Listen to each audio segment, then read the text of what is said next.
being here, and we go to the network hangout later on. Thanks.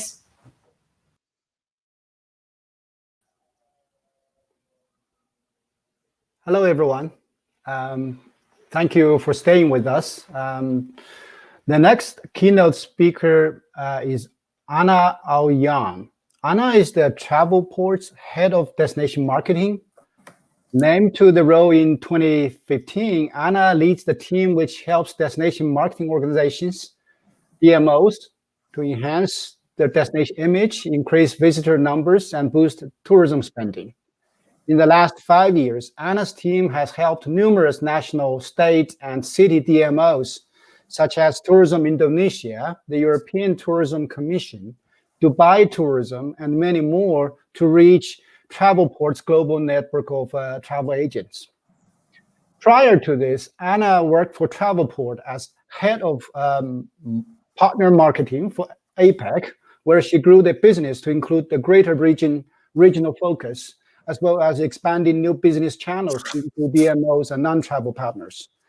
She also had worked for Expedia previously as regional director for partner marketing and media sales in Asia. She had diverse experiences in customer relationship management, revenue management, and marketing in the travel industry. Important information to share, Anna holds an MBA in e-business with a bachelor's degree in accounting, and also currently she is a doctoral candidate in the hospitality and tourism management program at Hong Kong Polytech University. So I'm sure many of our people in our audience are familiar with the program. And also some fun facts. Anna is a world traveler and she loves food. So with that, I bring you Anna Au-Yeung with her presentation titled, How COVID-19 is Changing Travel Patterns. Thank you, Au-Yeung. Thank you, Anna. The stage is yours. Thank you. Let me share screens. So how much time do I have? How about 20 to 25 minutes? Is that okay? So we have a time deficit here. Yeah, sure. Can you see my screen? Yes. Okay, perfect. So first of all, thank you, Phil. Thank you, Cordia, for your invitation. It's really an honor to join this event. And then I feel this is very, very important to share, our knowledge and experiences. And then we can grow together, and then we can learn together to overcome this pandemic. And also, most importantly, I really look forward I can travel again.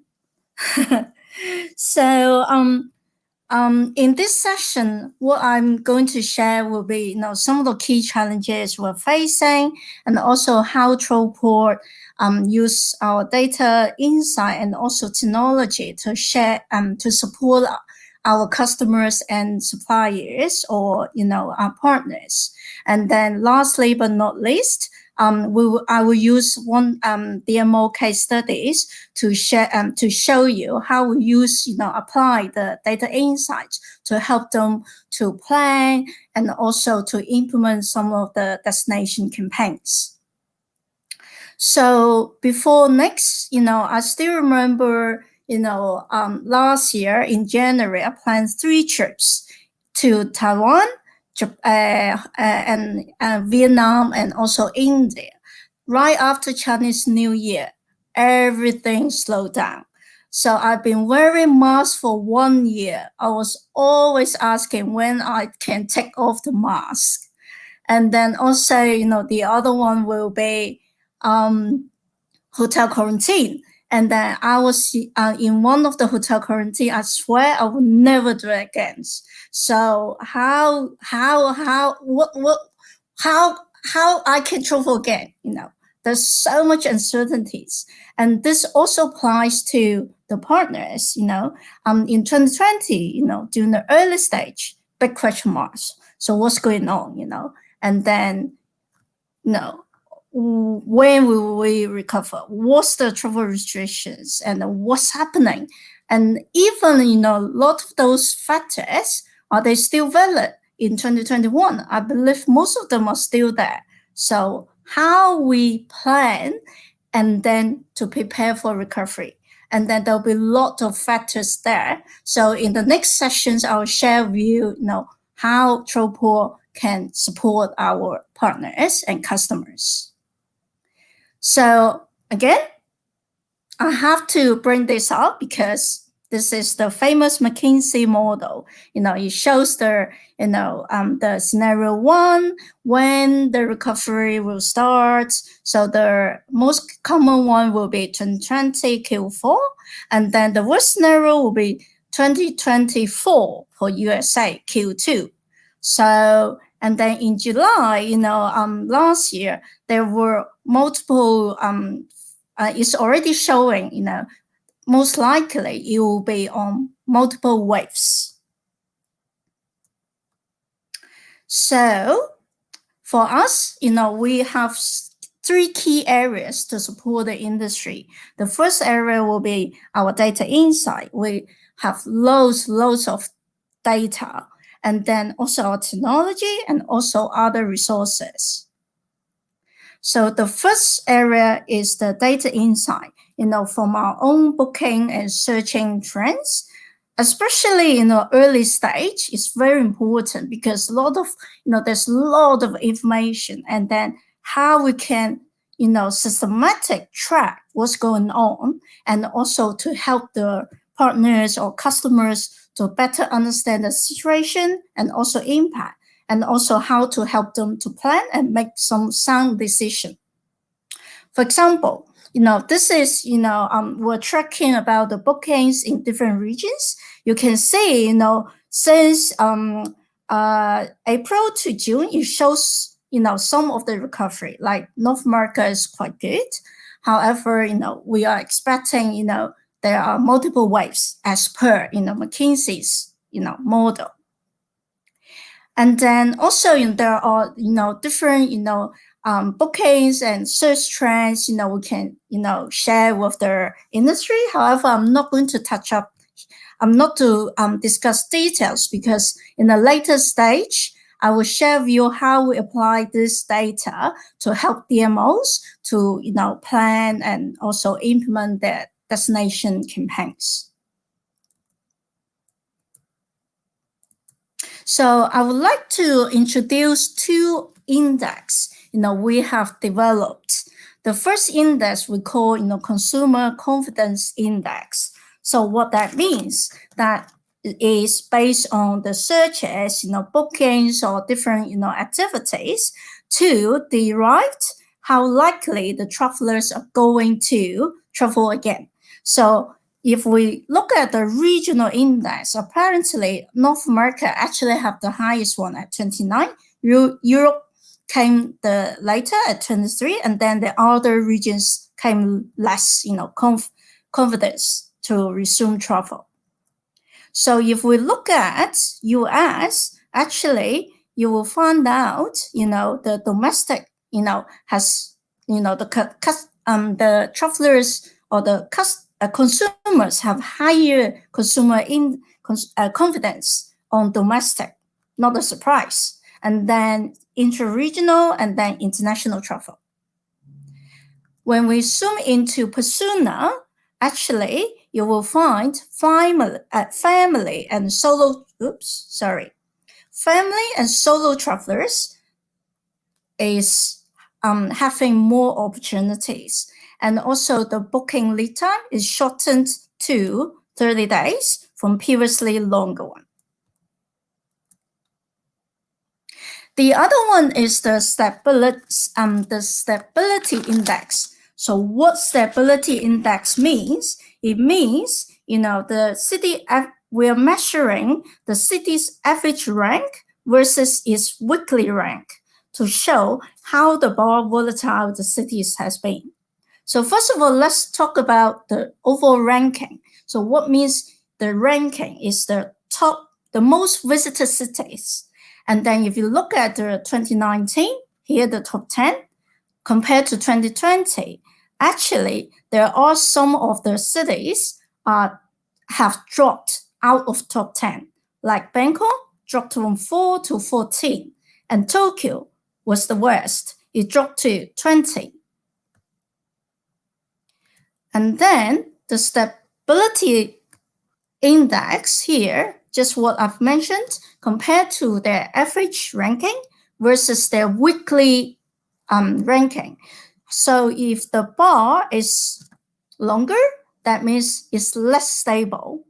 And then if you look at the top three cities, or London, New York, or Paris, they're still staying quite stable. And if you look at the gray bar, that's 2019. All the top 10 cities are actually having quite stable index.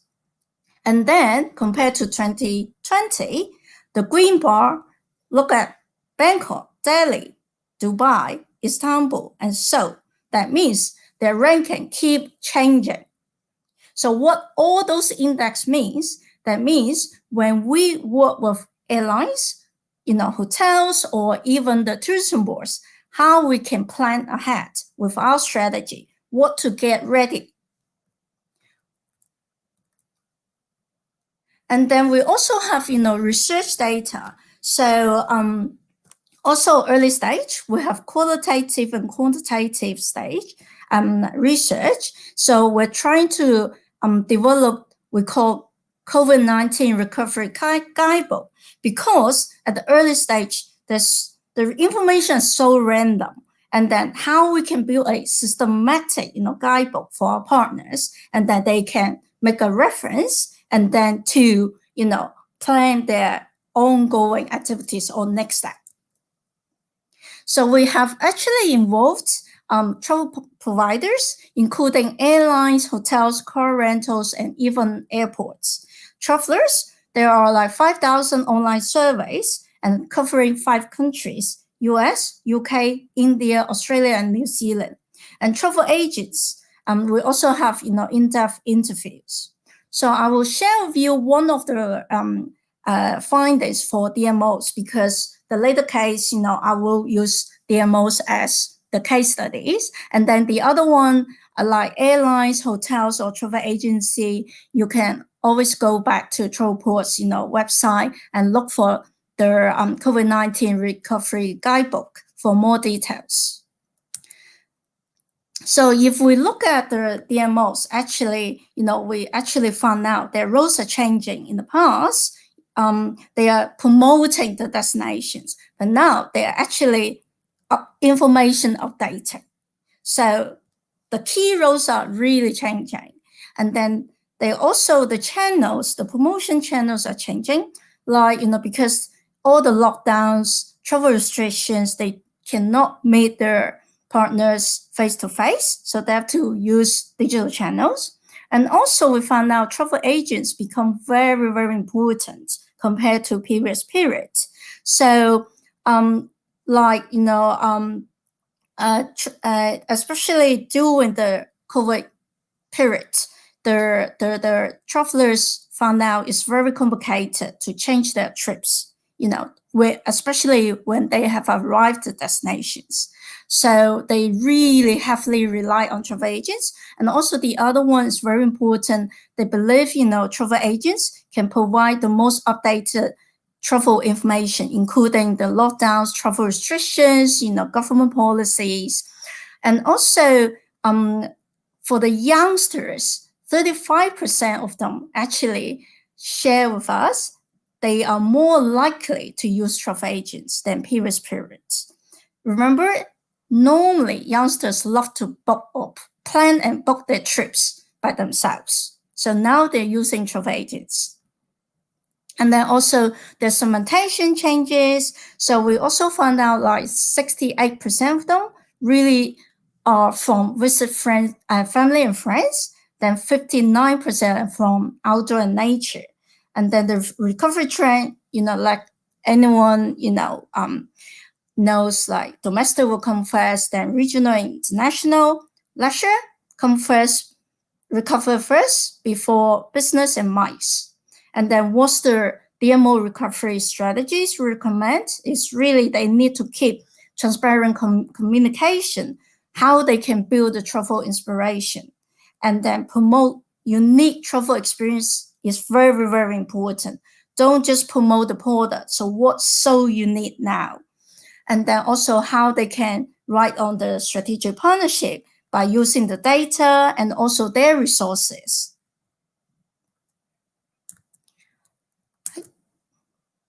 So the technology here I would like to share with you is like, in the early stage in March, actually we already have built we call COVID-19 hub. It provides information for airline, hotel policies, some of the learnings for the travel agents, what to do and then how they can survive, and also some of the safety measures, and especially some of the COVID-19 news in different destinations. So those are the early stage. So how we can make travel agents' life easier? So this is when the travel agent, log into the system and they're searching or booking, some of the itineraries, they actually can check, what's the quarantine measures, the border restrictions, flight restrictions, cancellation policies. They don't need to go to anywhere else. So it's one-stop shop. So that will make the travel agent's life much, much easier.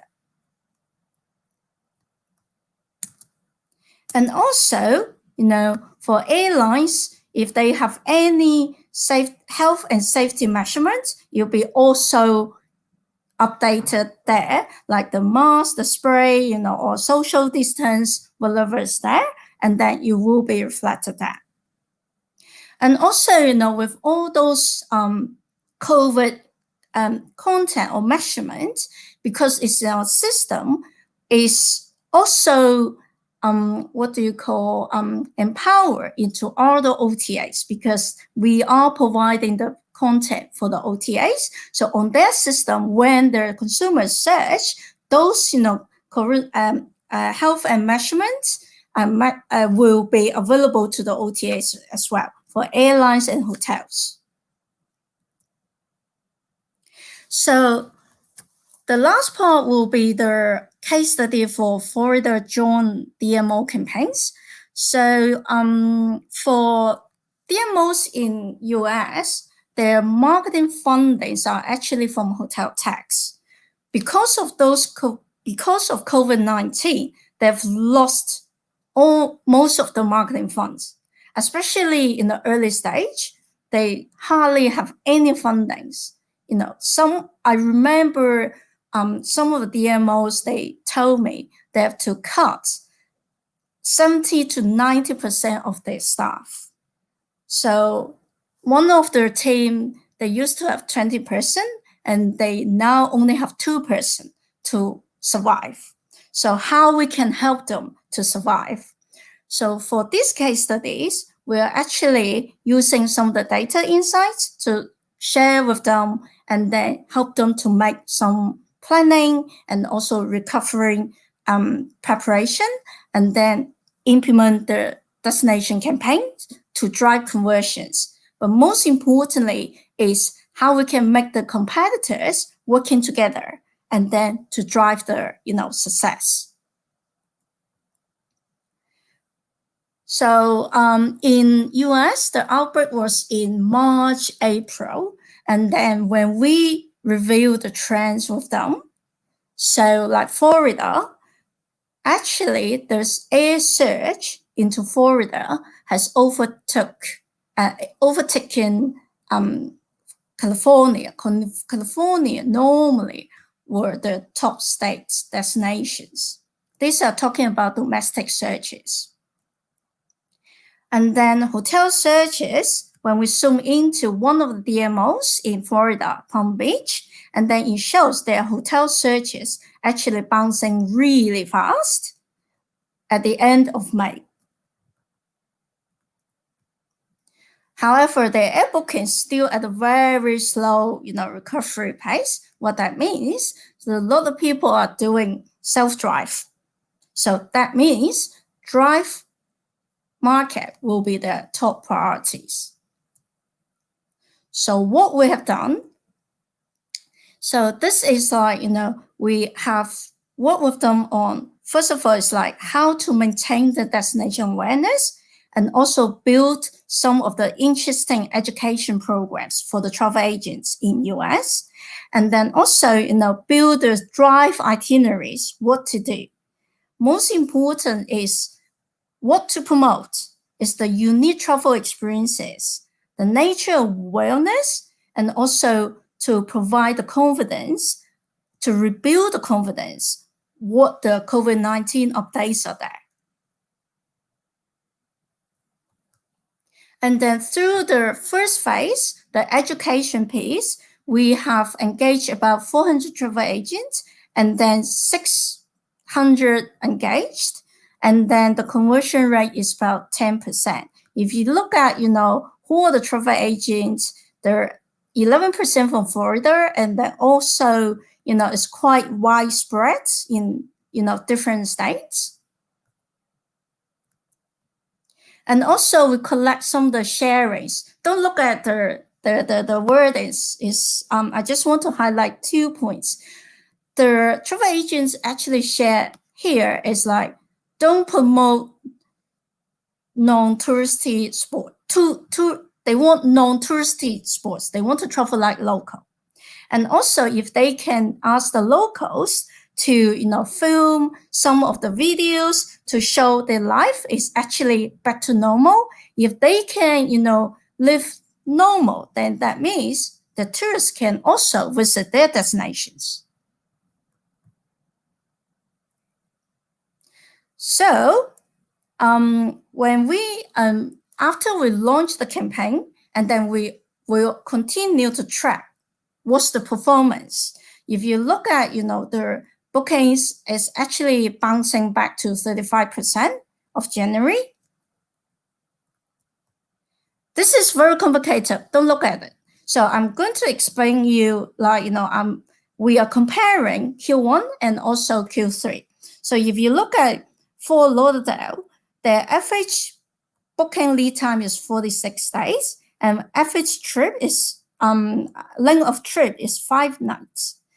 If you compare to Q3, actually the booking lead time is much shorter at 38 days, but the length of stay is actually longer to 6 nights. And then if you look at Palm Beach, their booking lead time is shortened to 30 days, and then length of stay is actually becomes longer to 7 nights, almost a week. So there are some opportunities. And also, of course, we have some other KPIs to measure, like, the FH rate. And then we found out, that destinations average rate are not dropping that much. A lot of destinations are dropping, right? But not these just destinations. The average rates only dropped between, 10 to 15%. Hi, Anna. Yes. How much more time do you need? I have 5 more minutes. Okay. Yeah. Thank you. So, yeah, no problem. And here we're also looking at the future travel dates. So this is talking about the Q3, and if we're looking at the future travel dates during the Christmas. They already have significant bookings, and then also their length of stay is extremely long at 9.2 nights. And then also when we look at the search, again, booking lead time is shortened, and air search traffic is bouncing back from, previously 10% now to 40 to 45% of Q1 search. And when we zoom into one of the DMOs, again, their booking lead time shortened, and also they're bouncing back. We also measure their hotel bookings, so it shows slowly recovered, and still better than previous, minus almost 90%. So here, because of the continuous improvement, and also we learn from WTTC some of the best practice. We need to incentivize the travelers, right? So Palm Beach actually also work with us to incentivize the travel agents to book hotels, because the more bookings, the more hotel bookings, the more tax they can get, and then they can get more fundings to continue to promote their destinations. So actually in October hotel bookings, they have distributed 7,500 as incentives. So there were 75 travel agencies, 600 bookings, 1,000 room nights, and 162,000 room revenues. Those are based on their, they have say their campaigns, and also they have registered their incentives, and then we have some qualifiers to ensure those they are entitled to the incentives. So as a summary, for downturn strategies, we really need to continue to maintain the destination awareness, and when to rebuild the traveler confidence. How do we focus on core market? The core market might change over time, and at the end of the day, we still need to drive conversions. So 2 points: being agile and also collaboration. And then I'm pretty sure we can overcome the whole pandemic. Thank you. Yep. Anna, that's a very interesting presentation. We have a few minutes left, so we can maybe relay some questions from the audience. Yep. I have one question here from Uli Gretzel, who is asking, yep. I am wondering what the ethical implications of this are. Instead of using the data to promote destinations, shouldn't Travelport work with local governments to discourage travel at the moment? I think, because if you look at, there are many ways. That's why, our campaigns are on and off. Mm-hmm. So we see there's, I would say the level is back to, in adequate, I would say, health and safety measurements, especially our suppliers like airlines and hotels. Those are the I won't say higher end, like hotels. Most of the hotels are 4 or 5 stars. They're very, very stringent measurements. And then, and of course, the transparent communication is based on data to look at when the travelers are arriving. So if there's any critical issues, they need to inform the travelers to change their schedule. So, we're working with multiple parties to make sure how we can balance, because we cannot wait and stop everything. Like myself, I'm world travelers. Even in SARS, I've traveled like 6 trips. We know how to protect ourselves. We're super, super cautious.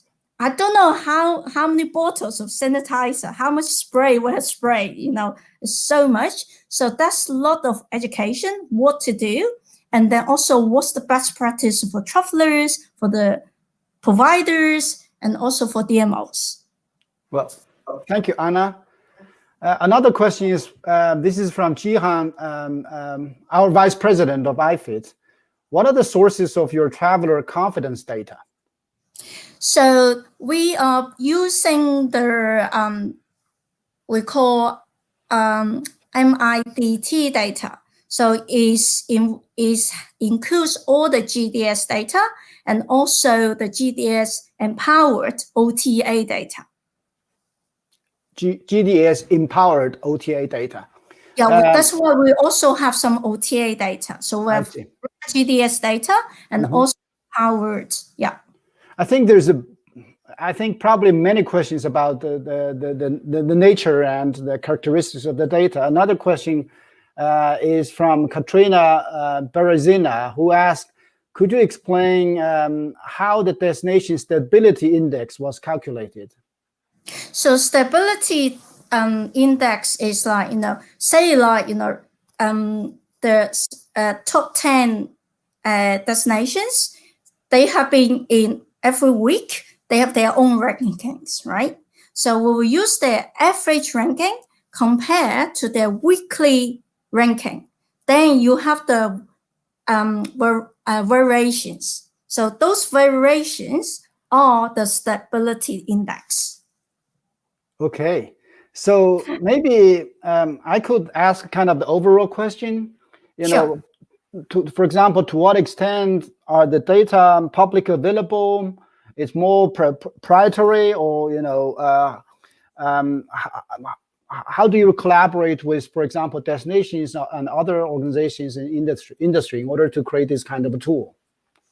So what we at the moment we are working on, because it's such a short period, we have developed this index, and then we have test and proof this index until we found it's right. So now we're actually, if you look at some of our webinars or some of the sharing sessions, we're sharing in public. So if anyone is interested, feel free to let me know, and then we can share with you more information, because there's a lot of data, and also the I don't know, the formulas behind, and then we have BI team, whole team to help us to develop this index. Yeah. Understand.